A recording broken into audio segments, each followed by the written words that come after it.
To my YouTube channel study for success. So कैसे हो आप सभी। तो देखिए इस वीडियो में आज हम कुछ op art and pop art से रिलेटेड एमसीक्यू सॉल्व करेंगे। और ये जो एमसीक्यू हैं आपके आने वाले एग्ज़ाम के लिए मोस्ट इम्पोर्टेंट हैं। तो चलिए चलते हैं। पहले हम क्या पढ़ेंगे ऑप आर्ट के बारे में। किसके बारे में?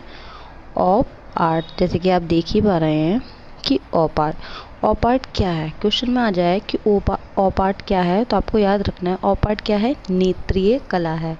ठीक है, चलिए चलते हैं नेक्स्ट क्वेश्चन की तरफ। अब इसमें पूछा गया है ऑप कला का आरंभ किसने किया।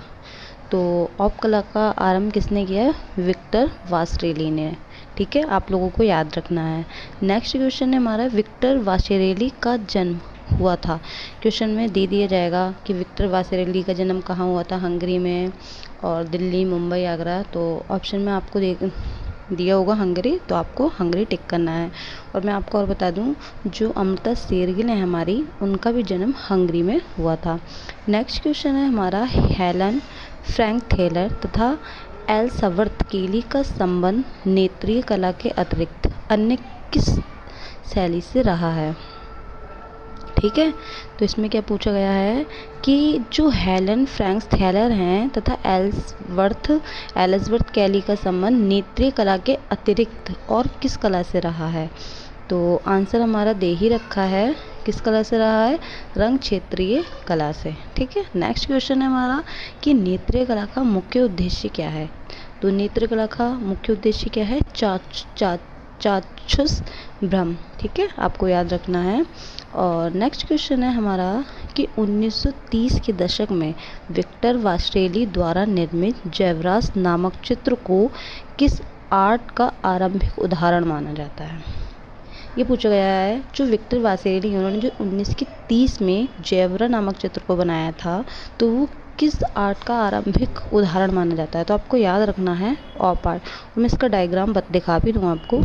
ये है विक्टर वासरेली ने जो बनाया था ज़ेब्रा। ठीक है, जैसे कि आप देख ही पा रहे हैं ये है।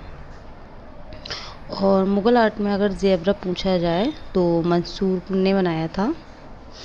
अब नेक्स्ट क्वेश्चन है हमारा कि यथार्थवाद, प्रोक रैफेलवाद, प्रभाववाद तथा पॉप कला आदि ने किस प्रकार के विषय का आर्थिक चित्रण किया है। ठीक है, इसमें पूछा गया है यथार्थवाद, प्रोक रैफेलवाद, प्रभाववाद तथा पॉप कला आदि ने किस प्रकार के विषय का अधिक चित्रण किया। तो आपको याद रखना है समकालिक जीवन का चित्रण किया है।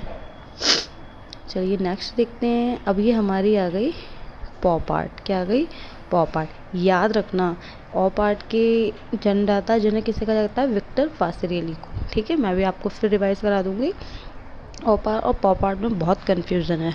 तो पहले क्वेश्चन है हमारा इसका ही कि पॉप कला का उदय कहाँ हुआ। तो क्वेश्चन में आपसे पूछ लिया जाए कि पॉप कला का उदय कहाँ हुआ, तो आपको याद रखना है इंग्लैंड में पॉप कला का उदय हुआ। अब ये पूछ लिया जाए कि इंग्लैंड में किस पॉप कलाकार की प्रथम कृति प्रदर्शित हुई थी, तो आपको याद रखना है हैमिल्टन।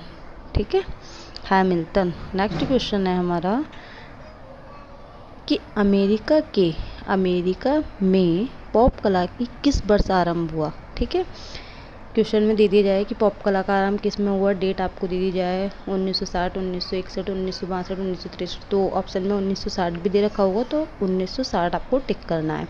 क्या? पॉप कला का वर्ष का आरंभ 1960 में हुआ था। नेक्स्ट क्वेश्चन है हमारा इनमें से कौन अमेरिका पॉप कलाकार नहीं है।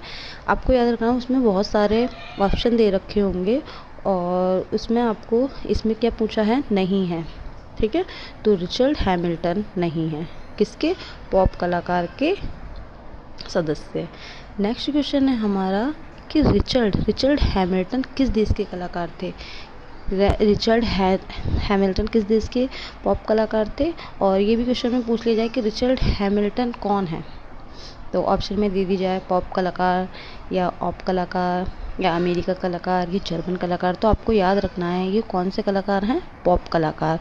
अब ये पूछा गया है इसमें कि रिचर्ड हैमिल्टन किस देश के पॉप कलाकार थे, तो आपको याद रखना है ये ब्रिटेन के थे। नेक्स्ट क्वेश्चन है हमारा कि जापानीज वॉर गॉड की मूर्ति किसने बनाई थी। ये वेस्टर्न आर्ट का देख रखा है और इसका आंसर हमारा क्या है, एदुआर्दो पाउलोजी ने। ठीक है, ये नेट के एग्ज़ाम में पूछा गया था, मोस्ट इम्पोर्टेंट है, तो इसको आप याद कर लीजिएगा। ठीक है, चलिए चलते हैं। अब इसमें पूछा गया है कि चाइल्ड्स ब्लू बॉल किस पॉप कलाकार की कृति है। तो आपको याद रखना है ये जिम डाइन, किसको याद रखना है, ये चाइल्ड्स ब्लू बॉल किस पॉप कलाकार की कृति है, जिम डाइन। ऑप्शन में आपसे ये भी पूछा जा सकता है कि पॉप कलाकार कौन है, और ऑप्शन दे दिए जाएंगे कि जॉर्ज सोरा, माने और मैसिचियो और जिम डाइन। तो आपको याद रखना है जो जिम डाइन है हमारे ये पॉप कलाकार हैं। ठीक है, नेक्स्ट क्वेश्चन है हमारा कि चेल्सी गर्ल्स नामक चलचित्र किस अमेरिकी पॉप कलाकार ने बनाया था।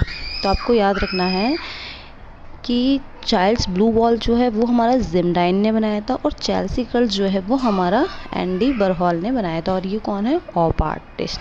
ठीक है, नेक्स्ट क्वेश्चन है हमारा कि कैंपबेल टमाटो जूस बॉक्स, क्या कैंपबेल टमाटो जूस बॉक्स 1964 चित्र किसके द्वारा निर्मित है।